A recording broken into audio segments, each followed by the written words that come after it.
আমি বুয়েটে পড়ছি। আমি কিন্তু ইংলিশে অনার্স মাস্টার্স না, আমি বুয়েটে। কিন্তু আলহামদুলিল্লাহ এখনো বিভিন্ন ভার্সিটির ঢাবি জাবি জবির যারা ইংলিশের লেকচারার আছে, প্রফেসর, অ্যাসোসিয়েট প্রফেসর, কেউ কেউ যখন আমেরিকা কানাডা পিএইচডি করতে যাইতে চান তখন তাদের জিআরই জিম্যাট কিছু পরীক্ষা লাগে। এইসব পরীক্ষায় ভালো করার জন্য ভার্সিটির ইংলিশ টিচাররাও কিন্তু আমার কানের কাছে এসে ফু দেন। তার মানে কানে কানে বলেন যে স্যার আমরা তো আর কোচিং এ যেতে পারবো না, মাঝে মাঝে দুই একটা যে কঠিন ইংলিশ না বুঝলে আপনার ছবি তুলে হোয়াটসঅ্যাপে পাঠাবো, একটু ফোনে ফোনে বুঝাই দেন। তার মানে আমি ইঞ্জিনিয়ার, কিন্তু ভার্সিটির ইংলিশ টিচারকে আমি কি ইঞ্জিনিয়ারিং পড়াই না ইংলিশ পড়াই? ইংলিশ বুঝে গেছে। আমি একটু তথ্য দিয়ে দিলাম।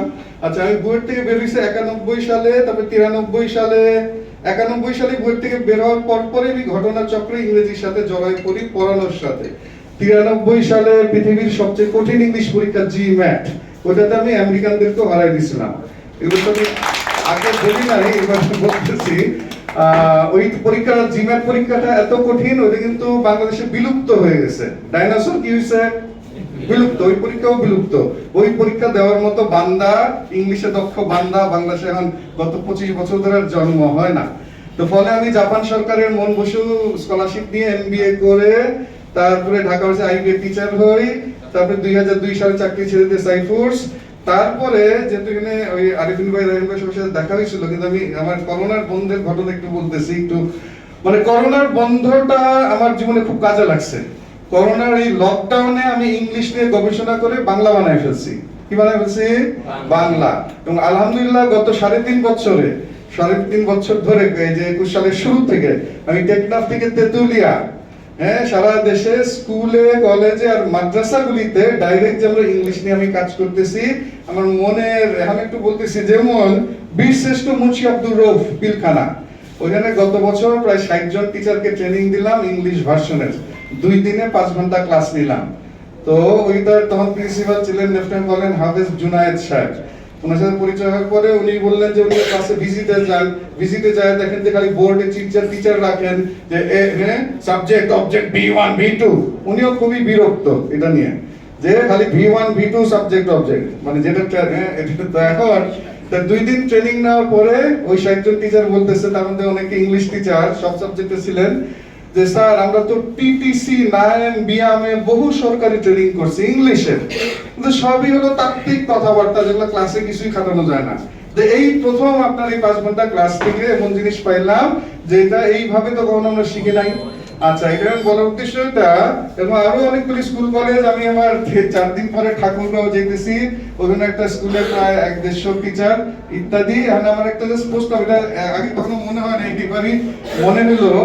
সাপোজ আমরা সবাই বিভিন্ন কোচিং এর, অনেকে তো ইংলিশ টিচার ভাই, মানে এই কোচিং অ্যাসোসিয়েশন থেকে একটা উদ্যোগ হইতে পারে, যার যার প্রতিষ্ঠানের টিচারদের ট্রেনিং দিয়ে, ধরেন ম্যাথের, বাংলার, মানে পরস্পরের টিচারদের, ধরেন আমরা যারা এখানে ম্যাথ হোক, কেমিস্ট্রি, ইংলিশ হোক, সবাই নিজেকে দিয়ে বুঝি আমরা, যে সাপোজ কেউ হয়তো 10 বছর ধরে ম্যাথ পড়াইতেছেন, মানে আপনি প্রথম যখন শুরু করছিলেন এখন কি আপনি বদলাইছেন না?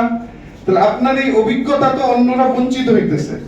বুঝলেন? মানে একটা হলো যে জানা এক জিনিস, জানানো আরেক জিনিস, শেখা এক জিনিস, শেখানো। আমি একটু মজা করে বলি যে ডাক্তার আসিবার পূর্বে যে ডাক্তার অনেক ভালো, রোগী মরিয়া গেল।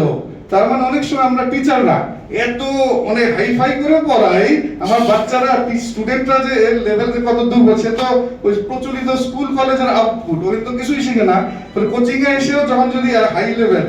আচ্ছা, এই আরেকটা তথ্য দিয়ে দেই, আমি ওইটা আগে বুঝি নাই।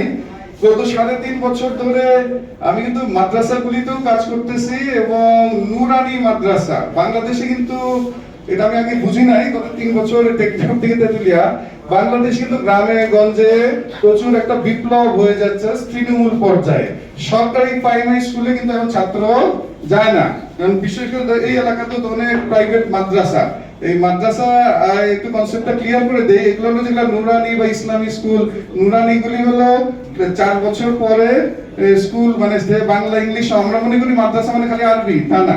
এখন কিন্তু এই বাংলা ইংলিশ অঙ্ক আবার সূরা কেরাত তো আছে, হয়ে যাবে। কিভাবে শিখতে হবে, কিভাবে শিখাইতে হবে, এটা 1 কোটি বছর ইউটিউবে দেখলেও শেখা হবে না।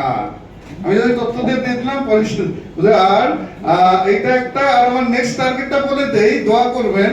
আমার নেক্সট টার্গেট হলো বাংলাদেশের ইংরেজির মন্ত্রী হওয়া। কিসের মন্ত্রী? ইংরেজি। দোয়া করবেন। Thank you.